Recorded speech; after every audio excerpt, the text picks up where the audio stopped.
اللہ تعالیٰ کے دو قانون بہت غیر معمولی طریقے پر اس دنیا میں کار فرما رہے ہیں۔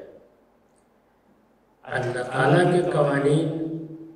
ایک تو وہ ہے جن کی ہمیں پیروی کرنی ہوتی ہے، جنہیں قرآن مجید شرع یا شریعت یا الکتاب کہتا ہے۔ ایک قوانین وہ ہے جن کی اللہ تعالیٰ پابندی کرتے ہیں، ان کو قرآن مجید سنت اللہ کہتا ہے، اللہ کا طریقہ۔ سنت کا لفظ جس طرح پیغمبروں کے طریقے کے لیے استعمال ہوتا ہے، اسی طرح اللہ کے طریقے کے لیے بھی استعمال ہوا ہے۔ قرآن مجید میں یہ لفظ جگہ جگہ اسی مفہوم میں آیا ہے۔ چنانچہ اللہ تعالیٰ نے اپنے بعض سنن بیان کرنے کے بعد یہ کہا ہے کہ لن تجد لسنت اللہ تبدیلا۔ اللہ کی اس سنت میں جو اس سے پیچھے بیان ہو گئی ہے، تم کوئی تبدیلی نہیں دیکھو۔ سنت اللہ یا اللہ کا طریقہ میں نے اپنی کتاب میزان میں ایک باب قائم کر کے تمام سنن کو بیان کیا ہے۔ ایمانیات کے باب میں جہاں اللہ تعالیٰ کی صفات کا ذکر ہوا ہے، وہاں اگلا عنوان ہے سنن الہیہ، اللہ کی سنتیں، اللہ کے انسانوں کے ساتھ معاملہ کرنے کے طریقے۔ قرآن مجید میں تمام مباحث کا استقصاء کرنے کے بعد یہ معلوم ہوتا ہے کہ یہ 7 سنن ہے، یعنی اللہ تعالیٰ نے اپنی جو سنتیں بیان کی ہیں یہ تعداد میں 7 ہے۔ ان میں سے ایک جزا و سزا کی سنت ہے۔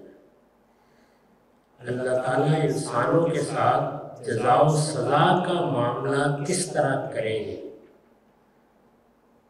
اس پہ بندوں کو انفرادی طور پر جس امتحان سے گزارا جا رہا ہے، اس کا نتیجہ بتایا ہے کہ خاتمہ جزا و سزا ہی پر ہوگا۔ یہ دنیا امتحان یا ابتلا کے لیے بنائی گئی ہے۔ یہاں ہر شخص معرض امتحان میں ہے۔ جب وہ دنیا سے رخصت ہوتا ہے تو اس امتحان کی مدت ختم ہو جاتی ہے، اس کے بعد ایک نتیجہ نکلے گا، اس کا تعلق آخرت سے ہے۔ دنیا میں بھی کبھی کبھی جزا و سزا ہوتی ہے، لیکن اس کی کوئی خاص سنت نہیں ہے جو اللہ نے قائم کر دی ہو کہ یہ اصول ہے، اس طرح سے وہ جزا و سزا اسی دنیا میں ہو جائے۔ آخرت میں اس کا پورا قانون بیان کیا ہے۔ چنانچہ میں نے کئی بار توجہ دلائی ہے کہ آخرت میں یا محشر میں اللہ تعالیٰ کی جو عدالت لگے گی، جس عدالت کی پیغمبر منادی کرنے آئے ہیں، جو مذہب کا اصل موضوع ہے، جس کے بارے میں لوگوں کو خبردار کیا جاتا ہے کہ وہ عدالت لگنے والی ہے، اس عدالت کی ایک دنیاوی تصویر اللہ تعالیٰ نے سورہ توبہ میں بیان کر دی۔ یعنی وہ لوگ جو وہاں اللہ تعالیٰ کی بارگاہ میں پیش ہوں گے، وہ سب کن کن اقسام کے ہوں گے، ان کی کیا اصناف ہوں گی، ان کے ساتھ اللہ تعالیٰ کیا معاملہ کریں گے، اس کی دنیاوی تصویر اگر دیکھنی ہو تو وہ سورہ توبہ میں دیکھی جا سکتی ہے۔ سورہ توبہ کو اگر آپ البیان میں پڑھیں گے تو میں نے اس کے تمام شذرات میں اس تصویر کو نمایاں کر دیا ہے۔ اس کی روشنی میں محشر کو ہم دیکھ سکتے ہیں کہ وہاں کیا ہو رہا ہے اور کیا ہو سکتا ہے۔ اصول میں ساری چیزیں اس میں بیان کی گئی ہیں اور اطلاقی طریقے سے، اپلائیڈ طریقے سے بیان کی گئی ہے۔ وہ بہت غیر معمولی واقعہ ہے جو اللہ تعالیٰ نے اسی زمین پر برپا کیا اور پھر جزا و سزا کی تصویر بھیج کے رکھی۔ یہ تو آخرت کا معاملہ ہے۔ سنن الہیہ کا یا اللہ کی سنتوں کا تعلق اس دنیا میں اس کے معاملہ کرنے سے، یعنی وہ یہاں کس طرح معاملہ کر رہا ہے انسانوں کے ساتھ۔ اس میں ایک تو یہ بیان کیا گیا ہے کہ قوموں کے ساتھ بحثیت مجموعی کیا معاملہ ہو رہا ہے۔ قرآن مجید نے اس سنت الہی کو بڑی وضاحت کے ساتھ خود بیان فرمایا ہے اور یہ کہہ کر بیان کیا ہے کہ اللہ تعالیٰ کی یہ سنت پہلے دن سے جاری ہے اور یہ الی یوم القیامہ جاری ہے قوموں کے بارے میں۔ وہ سنت یہ ہے کہ قوموں کا محشر اسی دنیا میں ہوتا ہے۔ افراد کا محشر مرنے کے بعد اور قیامت کا سور پھونکے جانے کے بعد ہوگا۔ قوموں کا محشر یہی دنیا ہے۔ اس میں یہ بتایا گیا ہے کہ ہر قوم کو ہم دنیا کے اسٹیج پر آنے کا موقع دیتے ہیں۔ اس منصہ عالم پر کبھی دور دراز گوشوں میں اور کبھی عالمی سطح پر قومیں نمودار ہو جاتی ہیں، ان کو عروج اور غلبہ حاصل ہوتا ہے، اور جب انہیں عروج اور غلبہ حاصل ہوتا ہے تو اللہ تعالیٰ ان کا قومی سطح پر امتحان کرنا شروع کر دیتے ہیں۔ اس قومی سطح پر برپا ہونے والے یا عالمی سطح پر برپا ہونے والے امتحان کا نتیجہ لازماً اسی دنیا میں نکلتا ہے۔ اس نتیجے کو اللہ تعالیٰ نے 2 لفظوں میں بیان کیا ہے کہ ہر قوم کو ہم دنیا کے منصہ پر لاتے ہیں، اس کے بعد کیا ہوتا ہے؟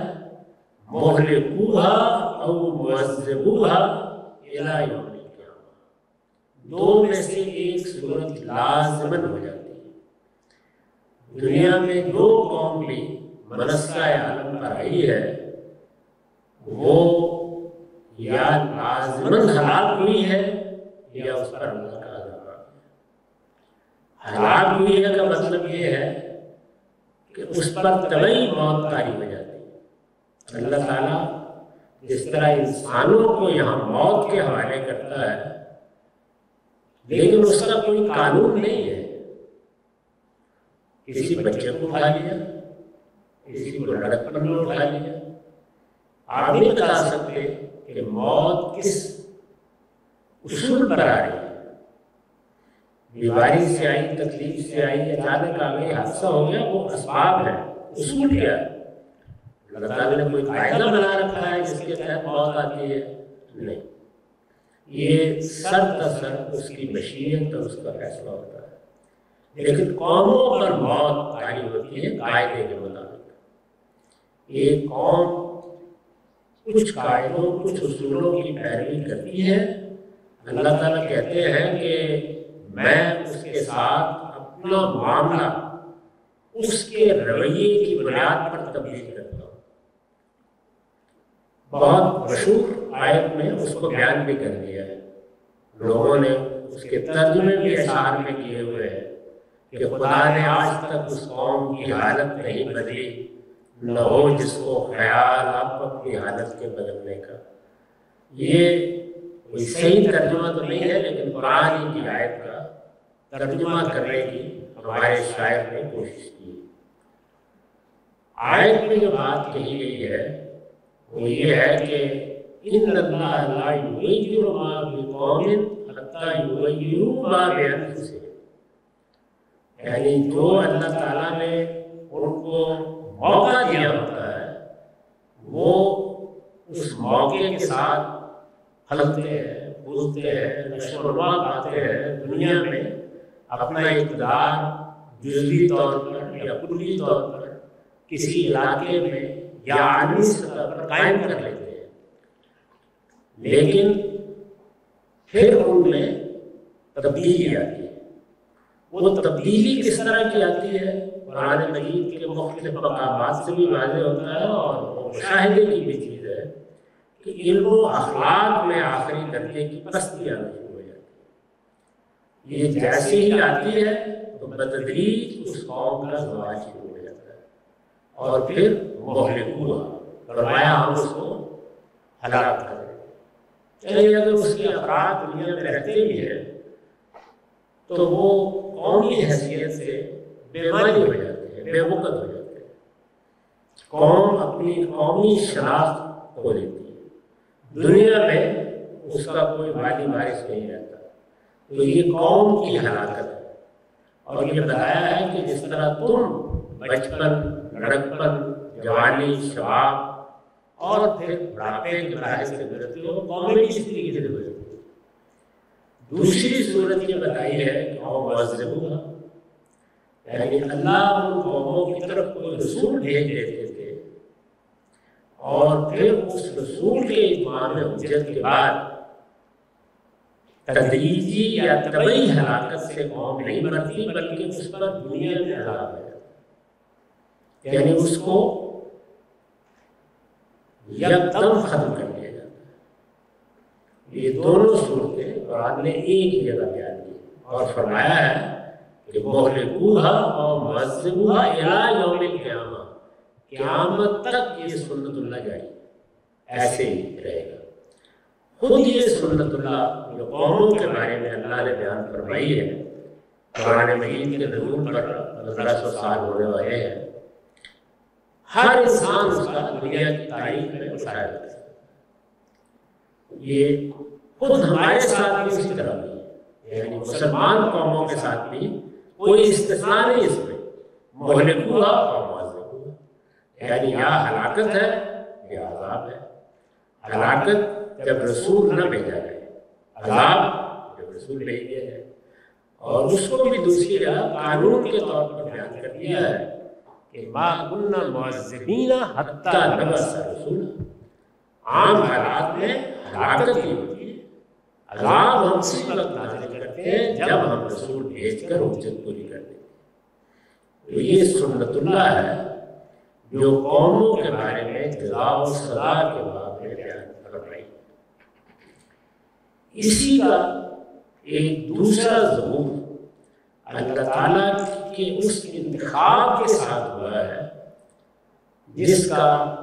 آپ حضرات ذریت ابراہیم کے عنوان سے مطالعہ کرنا ہے۔ ہم نے چونکہ لوگوں کو بہت توجہ دلائی کہ اللہ کی ایک سنت پیغمبروں کے بارے میں جس میں پیغمبر ایک قوم کی طرف آتا ہے، اللہ تعالیٰ جس قوم کا انتخاب کر لیتے ہیں کہ اس کی طرف پیغمبر بھیجا جائے، اس کے لیے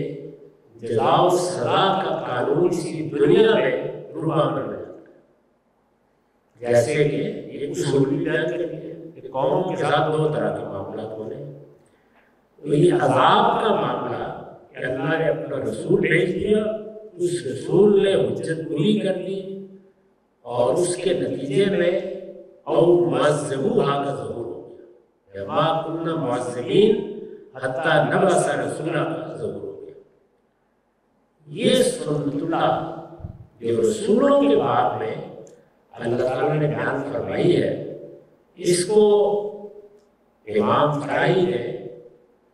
اپنی تصنیفات میں نمایاں کرنا شروع کیا۔ پھر تدبر قرآن میں استاد امام امین حسن اسماعیل نے جگہ جگہ اس کو واضح کیا۔ تفسیر میں اجزاء میں چیزیں ذہن میں آتی ہیں، یعنی کوئی حصہ کسی جگہ، کوئی حصہ کسی جگہ۔ میرے کام کی نوعیت کیونکہ اطلاعات کی زیادہ ہو گئی، تو اس لیے میں نے پھر اس کو باقاعدہ ایک سنت الہی کی حیثیت سے متعین کیا ہے۔ اس میں بھی کبھی جزوی اور کبھی تفصیلی بیان مختلف وقتوں میں ہوتا رہا، یہاں تک کہ پھر جب اعتراضات سیریز شروع کی گئی تو اس میں ہم نے اس کو ایک باقاعدہ عنوان کے طور پر رکھا، اور اتمام حجت کے عنوان سے اس سنت اللہ کو، یعنی اللہ جب اپنے رسولوں کو بھیجتا ہے